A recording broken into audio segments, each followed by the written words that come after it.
amigos, está entrando no ar mais uma edição do programa Assunto Cidade, o programa que é aqui com você todas as noites debate os principais assuntos de Guarujá e também do distrito de Vicente Carvalho. Todas as noites recebemos um convidado especial, uma pessoa de destaque na sua área de atuação que nos ajuda a desenvolver os temas aqui propostos durante a noite. E hoje nós temos a honra de receber o jovem e promissor advogado Rodrigo Barbosa, meu amigo, a quem eu dou boa noite, agradeço pela presença. Obrigado pela participação e para a gente poder conversar um pouco sobre direito, que é a sua especialidade. Boa noite, Valdir. Boa noite a todos vocês telespectadores. E é uma grata satisfação estar aqui mais uma vez para a gente poder escorrer e elucidar qualquer dúvida aí da população de Guarujá. Tá certo. Rodrigo, um dos motivos, né, para a gente estar convidado mais uma vez, né, assim, para conversar, é pela clareza de opiniões e pela clareza de dissertação que você tem com relação ao direito, né?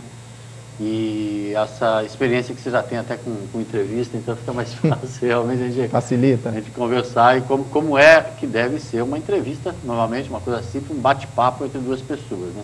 Que é, pelo menos, a minha concepção, acredito que seja a sua também.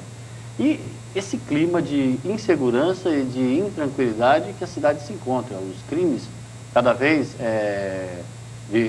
ganhando um grau assim, mais elevado de requinte, de crueldade, a impressão que a população tem, e que a população que pelo menos é passada para os veículos de comunicação, os jornalistas, no caso, nos quais eu me incluo, é que as pessoas estão ficando desesperadas com o nível de sofisticação que o crime vem alcançando, principalmente em Guarujá.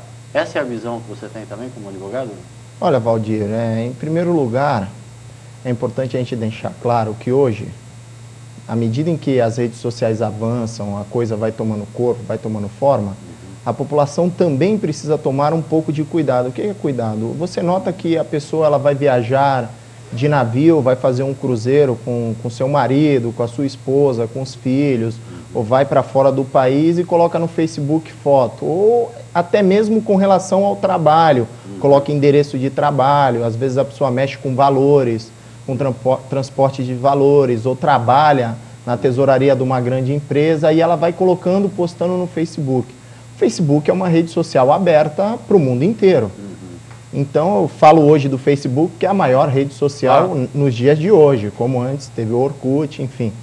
E as pessoas, notadamente, elas são consultadas de curiosidade. Então, ela vai lá, fuça, olha, e ela não marca, não exclui, não oculta algumas fotos, porque tem essas prerrogativas. E aí qualquer um vê, identifica quem é, identifica onde trabalha, identifica os familiares e você veja, o crime está tomando um grau de sofisticação tão grande que recentemente, eu acho que você vai discorrer sobre isso, houve um assalto na cidade nesse sentido, em que o rapaz chegou com as fotos da família e falou, olha, tá aqui, essa aqui é sua filha, essa aqui é sua mulher, esse aqui é seu cachorro, esse aqui é tal, e se você não facilitar, nós vamos matar todo mundo. Então, é necessário também que nós façamos a nossa parte, nesse sentido, de nos cercar de todos os cuidados possíveis, né?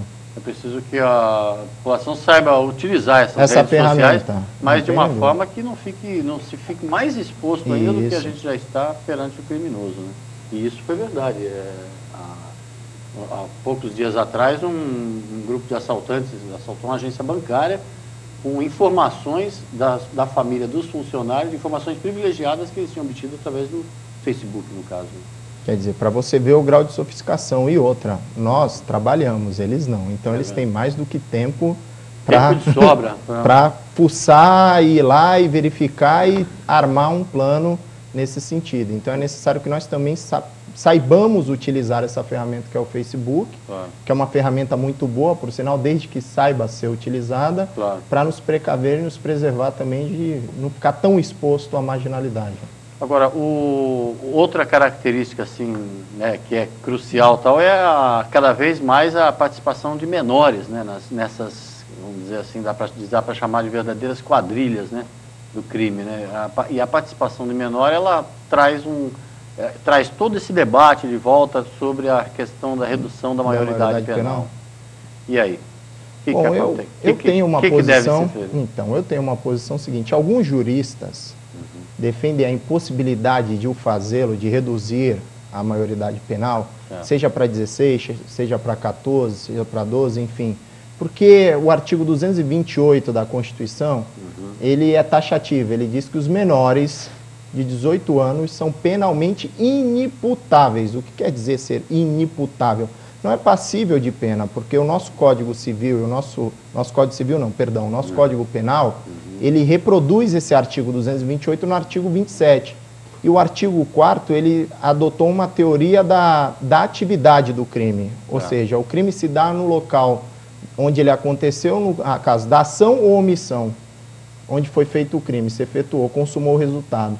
Logo, a gente adota uma postura psicológica, biológica. O menor, uma presunção de que o menor de 18 anos não tem desenvolvimento mental completo para discernir aquilo que é crime e aquilo que não é crime. Certo. Aí fica a discussão, e nós vemos muito da Atena, esses sensacionalistas que são colegas de você, mas eu tenho um grau de restrição, porque falando, mas tem que reduzir, mas não sei o que. Olha, eu também concordo que está na hora dos nossos governantes adotar uma postura firme nesse sentido. Agora, dizer que o menor ele também não é punido é uma inverdade, Valdir. O menor ele é regido por uma legislação especial, que é o Estatuto da Criança e Adolescente. Claro, ele não é um estatuto punitivo do menor, ele é um estatuto protetivo, educacional, que visa garantir direitos para os menores e socializá-los no contexto da sociedade como um todo em geral. Então, o que eu penso? Em primeiro lugar, a questão da constitucionalidade é possível? É possível. Você pode reduzir, ao meu ponto de vista, passível de contestação. É uma emenda à Constituição. Uma emenda constitucional, só que a nossa Constituição ela é tida como rígida. O que é uma Constituição rígida? É uma Constituição que tem um grau de formalismo, de dificuldade, muito maior do que as demais. Para se alterar. Para se alterar. Então ela precisa ser votada na Câmara de Deputados, aprovada por 3/5 em primeiro turno, vai para o Senado, os senadores votam, aprovam por mais 3/5, volta para a Câmara, volta para o Senado para depois ser promulgada a lei, a emenda. Então, acho que isso, hoje, nos dias em que estamos vivendo, nós não temos esse tempo, porque tem também o procedimento legislativo, Comissão de Constituição e Justiça, tudo isso. Acho que o melhor seria mexer no ECA. Minha posição como advogado, eu mexeria no ECA. Em que parte do ECA eu mexeria? Eu mexeria na questão do crime de corrupção de menores, do artigo 244B do ECA, porque você veja, hoje você é maior, eu sou menor. Você me faz um convite para efetuar um roubo. Você vai responder por corrupção de menores e, quando muito, a pior das hipóteses, você vai pegar uma pena de 4 anos. Claro, se tu tiver os piores antecedentes criminais, enfim, tudo isso, de cadeia. Mas ela vai ser acrescida de um período a mais por eu estar utilizando o menor? Não, isso é no crime de corrupção de menor, porque as penas pelo artigo 5º da Constituição, elas são individualizadas, ou seja, se você cometer um latrocínio, que é o roubo seguido de morte, como aquele menor que matou o estagiário da TV, ele cometeu um latrocínio, fato antijurídico, típico, punível penalmente. Só que ele responde pelo ECA, ele não responde pelo Código Penal. Ele responde pelo ECA. Então, no ECA, esse crime passa a ser tratado como ato infracional. Correto. E ele é punido com a maior punição que tem prevista no ECA, que é a pena de internação. Tá certo? Agora, vamos imaginar que, isso que eu te falei, o exemplo que eu te falei, um adolescente com um adulto roubando. O adulto vai responder pelo roubo e a corrupção de menores. Só que no crime de corrupção de menores, de 1 ano a 4. Então não intimida ninguém. Não sei se você me entende. Você defende uma punição maior para aquele maior de idade. Isso, que envolva menores na criminalidade. Correto. Por exemplo, minha opinião, de 3 inicial, em regime fechado de reclusão, a 8. Levando-se em conta as características do artigo 59, que para quem não entende, é a questão da dosimetria da pena. O cara tem bom antecedente criminal, tem mau antecedente criminal, enfim. Deixa eu fazer uma pergunta para não perder o fio da meada, para ver se eu estou entendendo a história. O maior ele é julgado por corrupção de menores com base no ECA. No ECA. É isso aí que você defende uma alteração, no ECA.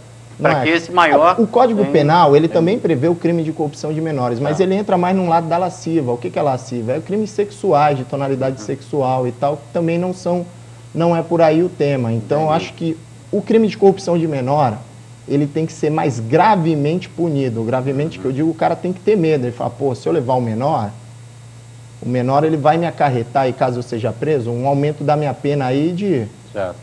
Poxa. Mas aí fica a punição do maior de idade, né? Que Isso. você defende. E o menor, no caso? Ele muitas vezes, que nem aquele que matou o estagiário aí em São Paulo, que é o caso que você refere do celular. Latrocínio. O rapaz já tinha entregue o celular e mesmo assim foi baleado e morto. E o menor? Qual é o que se pode fazer para aumentar a dosimetria, vamos dizer assim, a pena? Na dosimetria... O castigo do não se diz, são dois institutos distintos, tá, Valdir? A dosimetria não quero entrar na sua seara. É o juiz, na hora, depois de toda a sindicância, certo. Que não é que é sindicância, né, processo. Tá. Sindicância, ele vai e estipula a sanção. Pode ser de 6 meses, renovado por mais 6. No máximo que o ECA permite são 3 anos. Eu acho que aí a gente tem que modificar. Porque o ECA é uma lei complementar. O que é uma lei complementar? É uma lei mais fácil de se mexer do que uma emenda à Constituição. É uma lei que tem que ser aprovada por maioria absoluta e não 3/5. Entendeu? O que tá ferindo, magoando, né, muitas famílias... Essa sensação de impunidade. Essa sensação de impunidade do menor ficar no máximo 3 anos, logicamente que se ele tiver com quase 18, ele vai ficar até os 21 anos. Não, então, veja bem, a gente fala 3 anos porque a gente coloca 17 anos e pouco. Certo. O ECA, ele só não garante a prisão dos 12 para baixo. Dos 12 para cima é passível a internação. A internação que não é prisão, é uma internação. Claro. Mas, veja bem, chega o 21, dado o fato do menor ter alcançado a maioridade, cessa aquela pena. Ele não pode ficar, no máximo até 21. É aí que a gente tem que mexer, que, salvo engano, é o parágrafo 3º do artigo 121 do Estatuto da Criança e do Adolescente. E é mais fácil de se alterar, como você disse, não tem nem dúvida, do que uma Constituição. Isso, não tem nem dúvida. Claro, haverá inúmeras discussões, tanto no campo do direito quanto no campo social. Mas eu acho que está na hora de mexer, eu entendo que tem que mexer, eu entendo que tem que fazer de tal forma que o traficante, o ladrão, o sequestrador, ele não veja o menor como um potencial aliado para livrar ele da pena. Porque o que hoje ocorre, ele leva o menor rouba com ele, a polícia prende, o menor fala, olha, a arma era minha, quem planejou o roubo fui eu, tudo fui eu que fiz. Já instruído.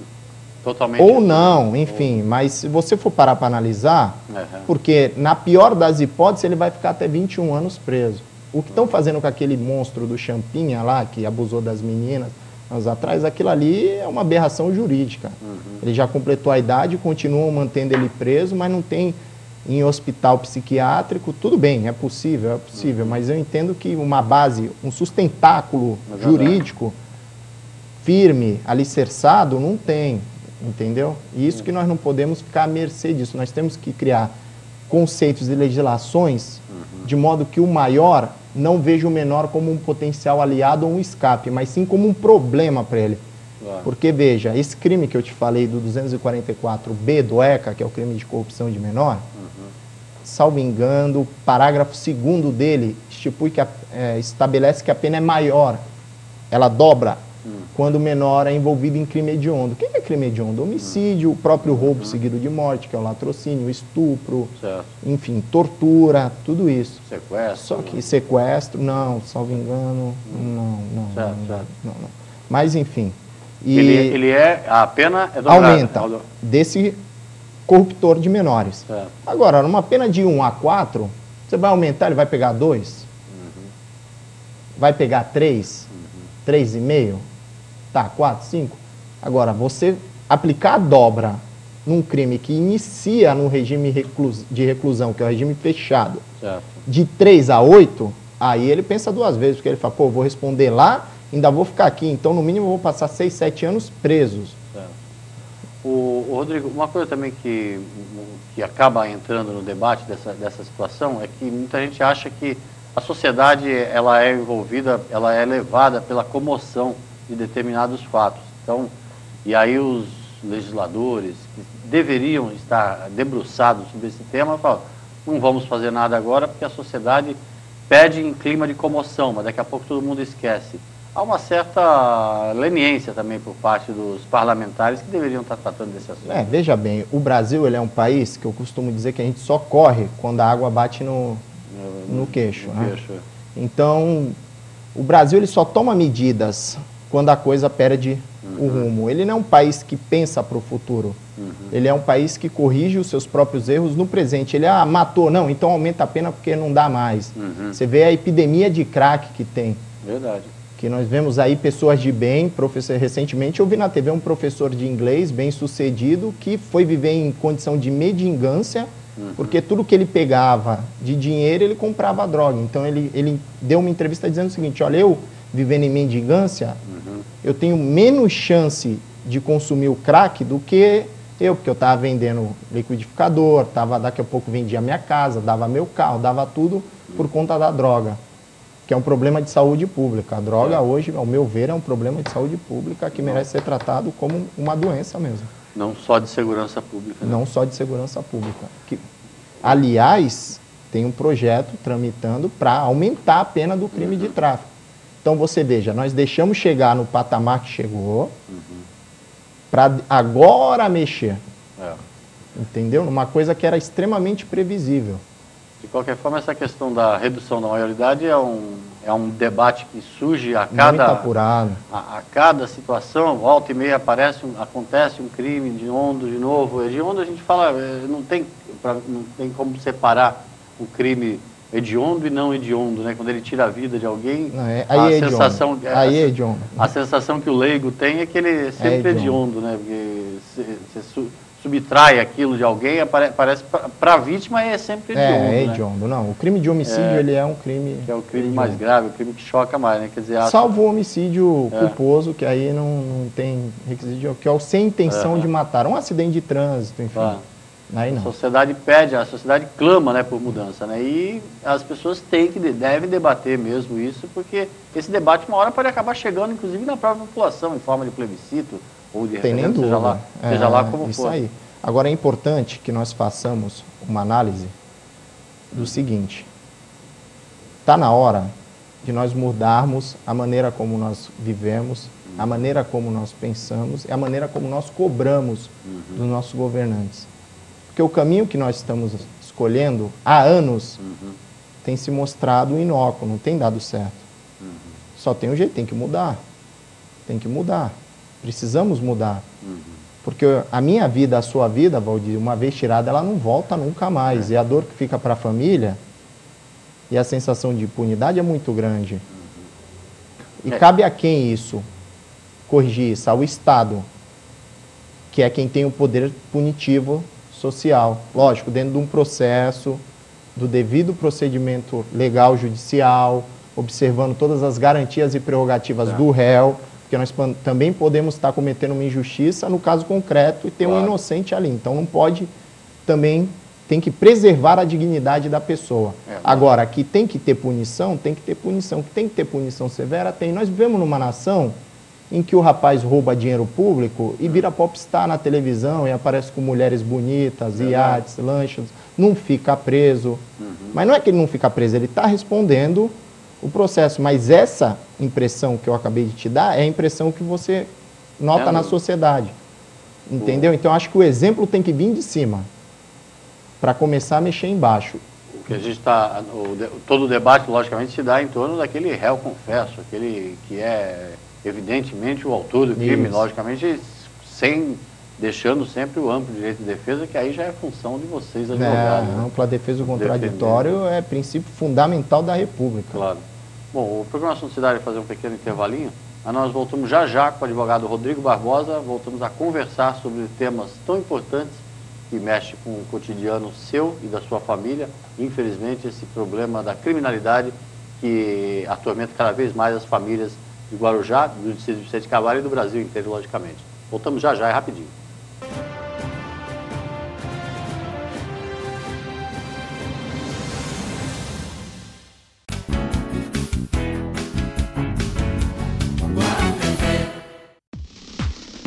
O maior e melhor roteiro de compras de Guarujá está aqui, na Guaru TV. Compra e companhia. Todos os dias às 5, às 10h20, 14h20, 17h20 e 8h20 da noite.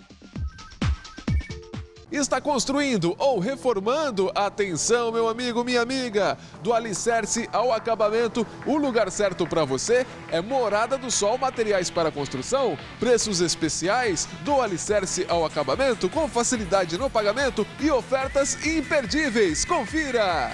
Bomba d'água Manco, R$ 152,90. Torneira bica móvel para a cozinha, C53, R$ 41,50. Ducha 220 ou 110, belo banho com braço diversas cores, por R$ 39,00. Ventilador de teto com 3 pás, diversas cores, a partir de R$ 120,00. E lajota 9x19 por 19 o milheiro, R$ 589,00. E aí, gostou das ofertas? Então venha correndo para Morada do Sol Materiais para Construção. Fácil localização para você. Fica aqui na Via Santos Dumont, número 3.301, no Jardim Boa Esperança, Guarujá. Morada do Sol Materiais para Construção, que tem também entrega rápida para você, sem dor de cabeça. É Morada do Sol Materiais para Construção, o lugar certo do alicerce ao acabamento. Morada do Sol Materiais para Construção. Ateliê de Noiva César Prado está de casa nova, agora de frente ao mar. Em parceria com o amigo Salvador Matos, oferece uma casa ampla com vista privilegiada no melhor ângulo da Praia da Enseada. Estacionamento próprio, segurança, cozinha industrial, diversos ambientes, incluindo área para crianças com monitores, tudo para adequar qualquer tipo de evento. Além de equipe gabaritada, atendimento personalizado e buffet de primeira linha, o lugar é o cenário dos sonhos. Sonhe à vontade e realize com o Ateliê de Noiva César Prado e Salvador Matos. Quando a gente pensa em plano de saúde, pensa primeiro em Unimed Guarujá. Não é só porque a Unimed é a maior cooperativa de serviços médicos do mundo, com a maior rede de hospitais, clínicas conveniadas, os melhores médicos e atendimento de urgência e emergência 24 horas em todo o Brasil. A Unimed Guarujá é a mais lembrada porque não esquece de você. Atendimento domiciliar, programas de saúde preventiva e agora com um novo plano onde quem usa menos, gasta menos. Unimed Guarujá, lado a lado com você, sempre.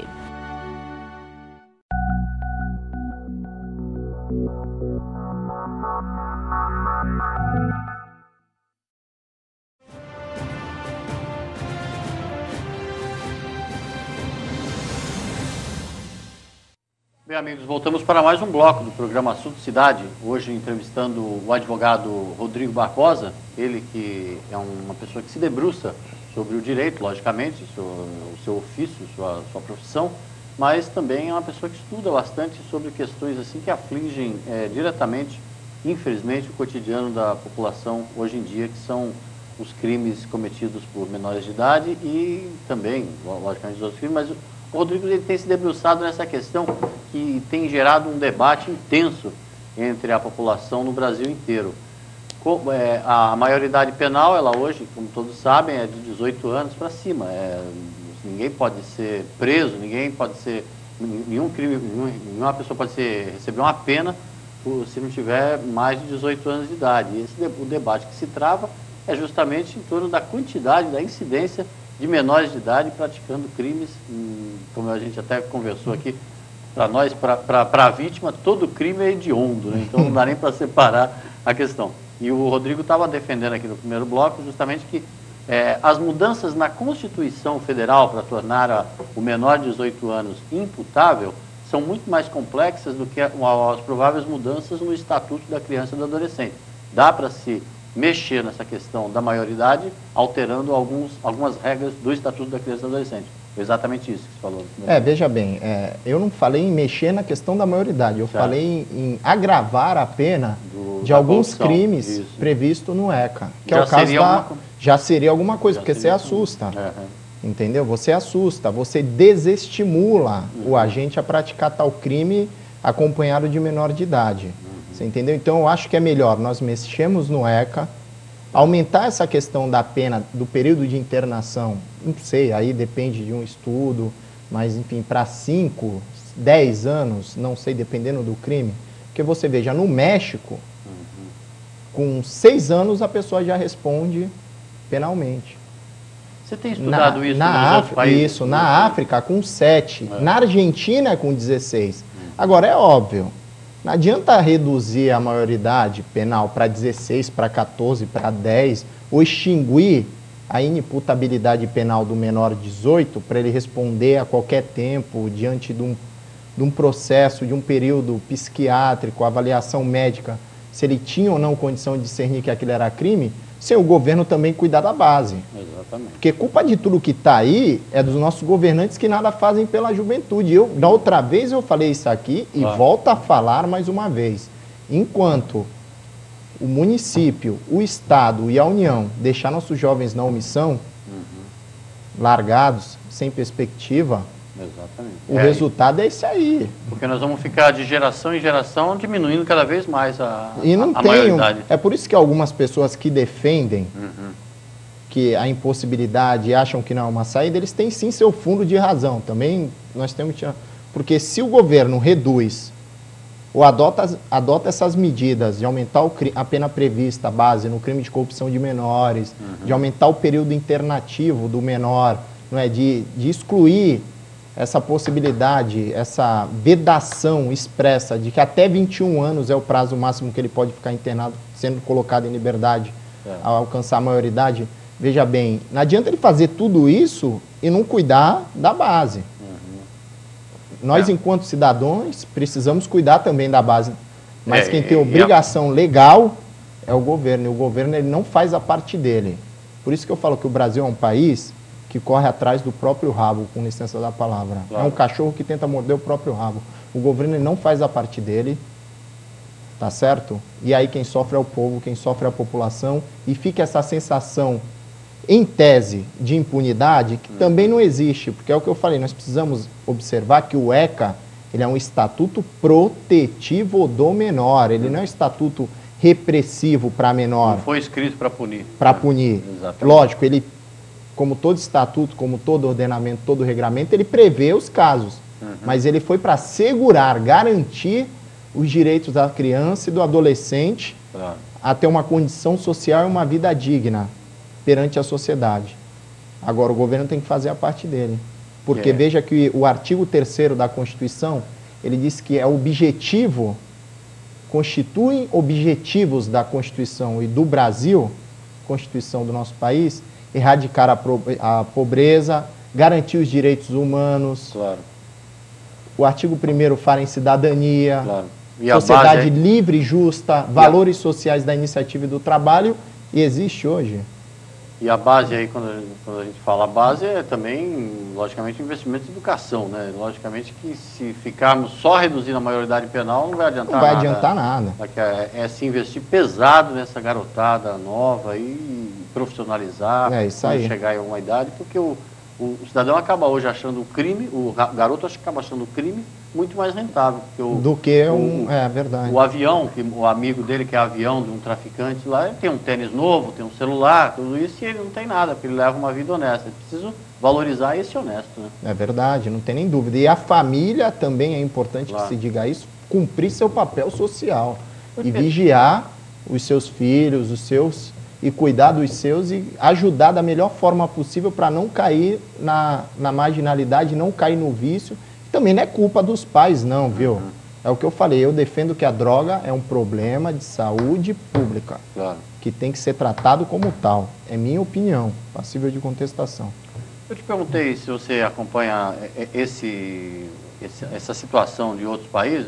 Outro dia eu li sobre a legislação que acaba sendo utilizada em alguns estados americanos, que dá uma espécie de segunda chance para os menores. O menor ele comete um crime que não é um crime tão grave, ele não chega nem a sofrer internação, mas no segundo, no terceiro, dependendo do Mas estado, veja bem, nós temos isso aqui, porque existem várias punições. Existe o crime de advertência, a pena de advertência, que o juiz ele dá uma advertência verbal.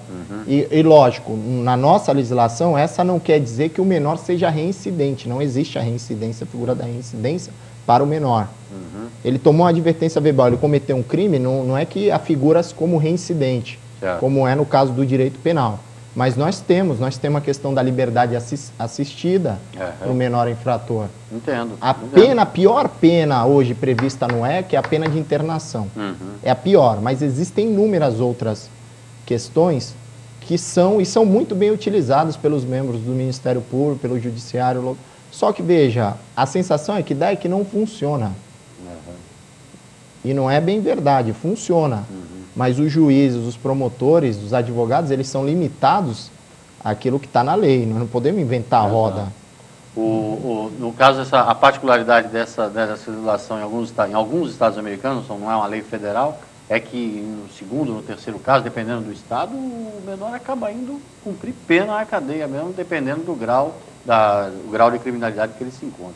Mas aí é uma questão que entra também o desenvolvimento cultural de cada estado. Nos Estados a América, os estados eles são detentores de autonomia para legislar sobre a questão penal. No Brasil não, o artigo 22 da Constituição, ele diz que é competência privativa da União legislar sobre direito civil, penal, comercial.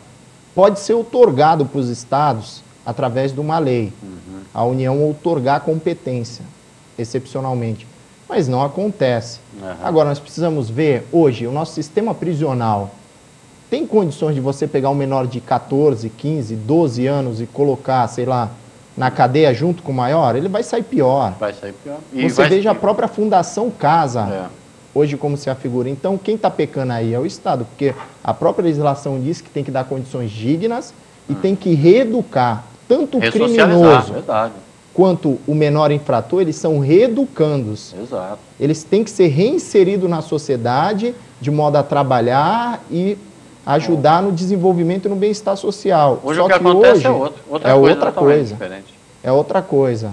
É uma fábrica de criminosos, né? Uma faculdade. Né? Melhora quem quer melhorar, essa que é a verdade. O cara que tem no âmago mais auxílio do Estado para tal, não tem, não existe. Não adianta ser hipócrita aqui e dizer, olha, não, o Estado dá todas as condições. Basta você fazer uma visita em qualquer presídio penitenciário para você ver. Ô, Rodrigo, no primeiro bloco você estava falando que existem formas da sociedade reagir e cobrar isso com mais veemência, mas você não deixou bastante claro quais são as formas da sua visão de jovem. Nós vivemos num Estado democrático de direito, onde a cada 2 anos você está na sua casa no dia de domingo, tranquilo, descansando do seu trabalho no sábado, e bate palma lá o cidadão falando, oi, eu sou fulano de tal, candidato a prefeito, sou candidato a vereador, sou candidato a deputado.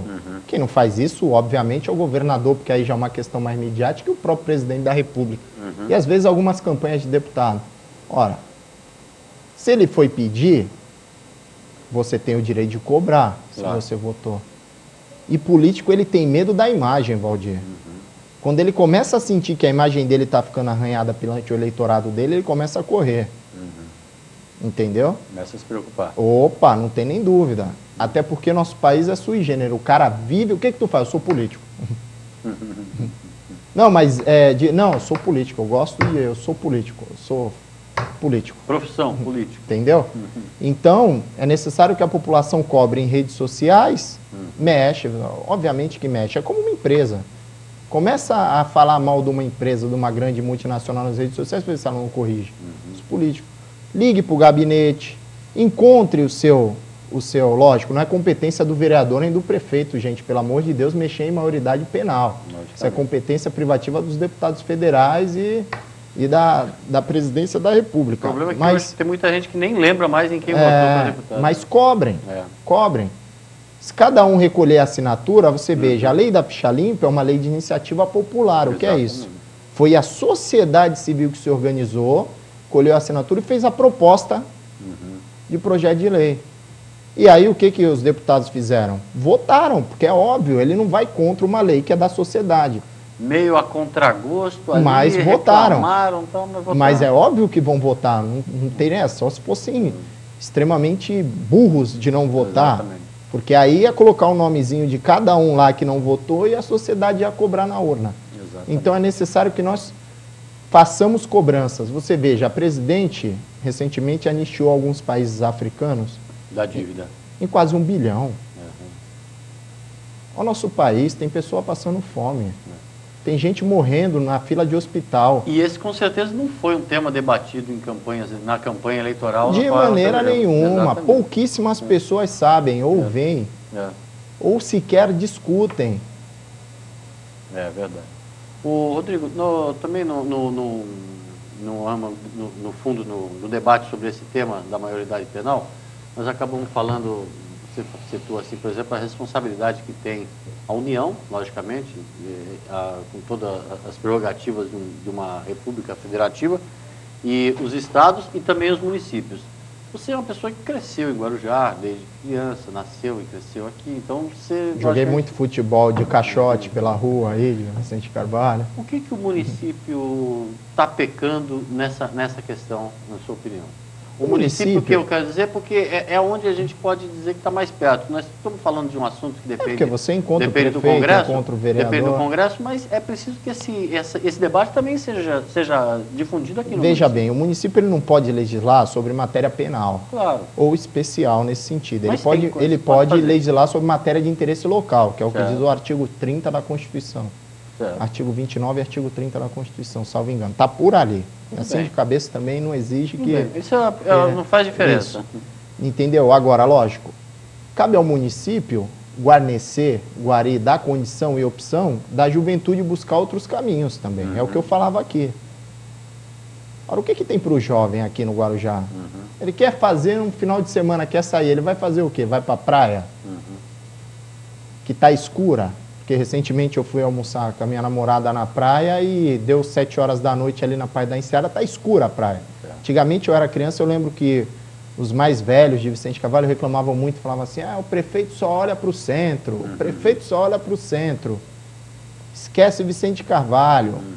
Hoje eu vejo os cidadãos, alguns vão no escritório e falam assim, doutor, não estão olhando para nada, está tudo esquecido, tanto aqui quanto lá, está tudo esquecido. É uma escuridão danada. Então o município ele tem que gerir política de inserção do jovem nisso. O camping é uma ferramenta fundamental para a nossa cidade, que eu acho que teria que ter uma atenção maior por parte da prefeitura. Na valorização, dessa instituição. Ampliar a quantidade de vagas. Opa, não tem nem dúvida. Veja bem, ele está para construir a sede com recursos próprios. A deputada, salvo engano, Maria Ângela Duarte, à época, conseguiu uma emenda ali na Edivaldo Pires, no Jardim Boa Esperança, já tem mais de 5 anos. Ninguém fala disso. Olha o bem que essa instituição faz para a nossa cidade. Pegando os menores, inserindo no mercado de trabalho, qualificando os menores e muito continuam, muito prestam concurso, vão para o judiciário, vão para a prefeitura, ficam nas empresas após o término. E não tem uma atenção melhor do nosso poder público local. É um exemplo de como o município... Um exemplo dentre vários, de como o município pode ajudar nessa questão da redução da inserção de menores no crime. Ainda que não seja a sua competência, é sua obrigação moral. Claro. E, portanto, ele tem que zelar e fazê-la. Bom, acabamos passando o programa inteiro conversando esse tema, que logicamente é de suma importância, aí vem afligindo 10 entre cada 10 pessoas da sociedade, não só de Guarujá e do Distrito de Vicente Carvalho, mas do Brasil inteiro. Com o advogado Rodrigo Barbosa, que é uma pessoa que se debruça bastante sobre esse assunto, sobre esse tema. O programa Assunto Cidade, infelizmente, está chegando ao seu final. Mas já? Mas antes de deixar um espaço para você fazer uma consideração final, alguma coisa, uma conclusão e, logicamente, dar uma boa noite para o telespectador. Olha, em primeiro lugar, eu queria agradecer muito. E vamos ter outras oportunidades. Ter convidado para a gente estar aqui no teu programa. Agradecer a todos vocês, munícipes de Vicente Carvalho e Guarujá. Eu sou filho de Vicente Carvalho, sou nascido aqui, criado aqui. Como eu disse, joguei muito futebol de caixote pelas ruas do Jardim Boa Esperança. E tenho um carinho muito grande por essa cidade. Claro, o tema é importante. Eu sugiro até que traga alguém que defenda a questão da mantença, da impossibilidade de redução, para ficar um debate mais justo, mais... E aí compete à população ver em que lá. Eu sou totalmente a favor da redução. Eu vi alguns programas, alguns pseudos analistas falar, não, nosso Código Penal é de 1940. Ó, está tramitando, está mudando. É óbvio, a sociedade ela vive em constante mudança. O direito ele muda a cada dia. Entendeu? Então está mudando. Agora, eu acho que está na hora de nós fazermos mudança. É hora de nós, enquanto pessoas, Valdir, mudarmos a maneira como tratamos a vida, mudarmos a maneira como tratamos uns aos outros, mudarmos a maneira como vemos a sociedade e vivemos em sociedade. Claro. Porque o caminho que nós estamos escolhendo há anos não tem dado resultado. Então está na hora de mudar. Uma boa noite a todos vocês, um grande abraço, Valdir, e obrigado por ter tido a oportunidade de estar aqui conversando por um tema tão apaixonante que é o direito, e principalmente a questão do direito constitucional, que é a minha área de atuação, que eu gosto muito. Obrigado. O programa Assunto Cidade vai voltar sim nesse tema, tanto com o Rodrigo quanto com outros especialistas aí, levando até você esse debate, logicamente, lhe interessa bastante. Uma boa noite a todos, voltamos amanhã com um novo Assunto Cidade.